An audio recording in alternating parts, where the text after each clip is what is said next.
মানুষ রোগ। গত 10 দিন বন্দী হয়েছিলাম এই ল্যাবে। খুঁটিয়ে খুঁটিয়ে আমার শরীরের প্রতিটি অণু পরমাণু পরীক্ষা করেছে গবেষকরা। রক্তের প্রতিটি লোহিত কণিকায় অক্সিজেনের পরিমাণ, হৃৎপিণ্ডের খোপরে খোপরে আবেগের স্রোত, আর মস্তিষ্কের স্নায়ুযন্ত্রে পারদের ওঠানামা, এসবই তাদের কৌতূহলী করেছে।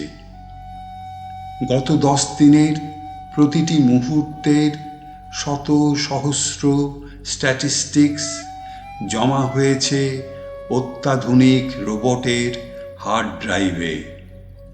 নানা ধরনের লাল নীল চার্টে আর গ্রাফে অ্যানালিসিস করেছে আমার ভূত ভবিষ্যৎ পিএইচডি পেতে আগ্রহী তরুণ তরুণীরা।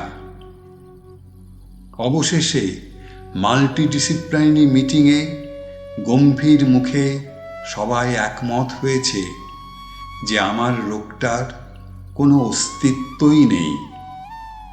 সাহস করে ওদেরকে আমি বলতে পারিনি এই রোগটার উৎপত্তি অন্য এক উপগ্রহ থেকে। একসময় আমরা তাকে পৃথিবী বলে জানতাম। বলিনি, কারণ তাহলে ওরা আমাকে পাগলাগারদে ভর্তি করে দিত।